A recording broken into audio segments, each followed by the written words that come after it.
Hey everyone. So, have you ever looked at a gorgeous, perfectly functional product and thought, you know what? This is so good, it's just going to sell itself. Well, in today's explainer, we are going to challenge that assumption head on. We're breaking down some incredible source material that makes a fascinating argument. A product does not sell simply because it exists, looks great, or works well. If a customer doesn't immediately understand what an item is or how to use it, your booth, your display, or your system absolutely has to teach them. We're going to explore exactly how to make your product teach the customer. Here is our roadmap for today. 1. Mind the knowledge gap. 2. The cost of education debt. 3. Real-world booth lessons. 4. The science of learning. 5. The education ladder. And finally, 6. Building your education system. Let's dive right in. Section 1. Mind the knowledge gap. Why your customers might be confused. Okay, we're starting with a massive point of friction for literally any business, when customers don't automatically understand a product's function or its value. When that happens, your system must step in to teach them. So the crucial concept here is defining what we call the customer knowledge gap. You see, every product enters a selling environment with a completely different amount of customer knowledge already attached to it. Some products, totally understood. People saw them in viral videos or maybe at other stores.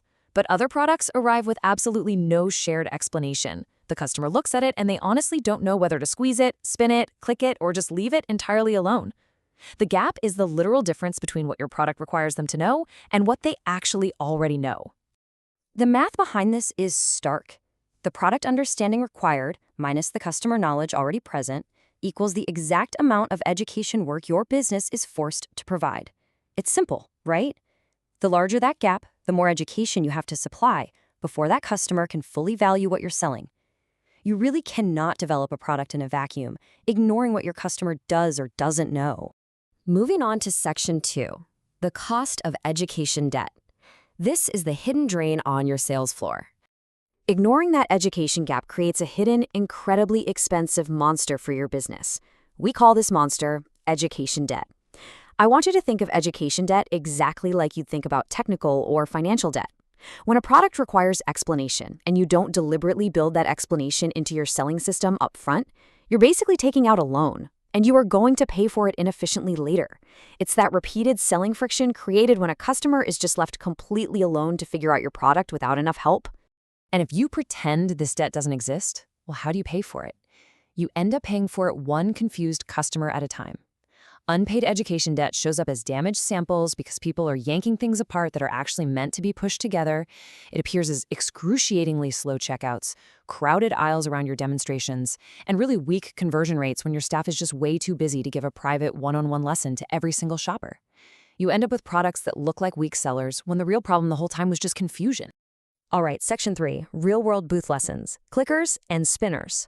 First up is the clicker lesson. So there was this vendor named PCC in Oklahoma, and they tried selling clickers before local customers really knew what they were. And the result? Customers kept pulling the clickers apart and breaking them because they literally didn't realize the intended action was to press them together. The product worked perfectly fine, but its use just wasn't discoverable yet. PCC had to verbally explain, demonstrate, and physically show the movement over and over again. But then, about 6 months later, the market had learned from online trends. Customers began picking them up and pressing them correctly without any instruction at all. By borrowing the market's education, the product became so much easier to sell because the customer arrived pre-trained. For your business, this means timing market awareness can completely change your workload. Now, consider the cherry blossom spinner. If a cherry blossom spinner is just sitting still on a table, it just looks like a static, decorative 10-point star. If you never spin it, the customer is evaluating the wrong product. They're judging the resting shape instead of the incredibly fun experience. But the moment you flick those petals and show the action, the effect becomes visible and their understanding is instant. The lesson here is profound, guys. If the value of your product exists in the action must be visible. Your product shouldn't have to wait around for a customer to accidentally discover its main feature. Section 4, the science of learning. Let's look at how customers process new things. When interacting with something totally new, customers rely heavily on prior knowledge. They interpret new information through what they already know. But if prior knowledge is low, you need high discoverability. You've got to make it incredibly easy to see what actions are actually possible. And you achieve this using signifiers. A signifier is just a cue, like a big bright sticker that screams, "Press me," or an arrow showing movement. Customers also rely heavily on observational and social learning, meaning they literally just watch other shoppers interact with the product. If one person uses it correctly, nearby shoppers copy the exact same action. Section 5. The Education Ladder. Scaling your teaching methods. The golden rule here is to use the absolute least expensive education method that works reliably. You really don't want to rely on the costly, exhausting effort of giving every single customer a private verbal lesson. Instead, start at level 1, which is practically free. The product physically teaches itself. Think of a handle that just naturally invites holding. Next is level 2. The display teaches, using arrows or active samples. Level 3, the packaging explains it. Level 4, advertising shows it being used before they even arrive at your store. It's only at level 5 where your staff finally teaches it live, which, let's be honest, is your most expensive resource. And level 6 is when the market trends teach it for you. You want to push the educational work as far down this ladder as humanly possible to save your team's time and energy.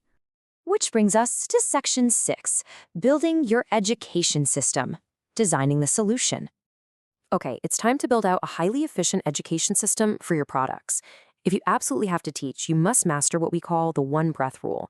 Your basic explanation has to fit into a single breath to get the customer to their very first successful interaction. For example, this is a clicker, press the two sides together. Or, this dragon is articulated, so all these sections move. That's it. Teach the first action, and then let the product deliver the rest of the magic. And when your staff does need to teach live on the floor, use this rapid 5-step sequence. First, name it. This is a cherry blossom spinner. Second, show the action where they can clearly see it. Third, show the payoff. Let them hear the sound or see the cool effect. Fourth, invite participation. Hey, try this one. And fifth, and honestly, this is the most crucial part, step back. Let them experience it. Your demonstration should feel like an inviting, fun game of play, not some boring seminar blocking the aisle. Now, as we start to wrap things up, I really want you to burn this specific number into your brain. Just one number, 5. 5 represents the 5-second test. You must relentlessly test your education system by silently observing a customer's first 5 seconds with your product before anyone says a single word to them. Do they pick it up correctly? Do they stare at it without touching? Do they walk right past because the value is invisible? If they make a mistake or get confused, do not blame the customer. They are just following the cues you gave them. If they fail the 5-second test, it simply means your system is teaching the wrong action or failing to teach one at all. I want to leave you with a bit of a provocative paradigm shift. When you are looking at your inventory, don't just ask yourself, is this a good product? That is only half the battle. You need to ask, can the customer understand why it's good? Stop hoping your items will sell themselves on looks alone. Do not just make or buy the product. Build the system that teaches the customer exactly how to love it. So take a look at your own product lineup right now. If you stepped away from your display for 5 seconds, what is it actually teaching your customers?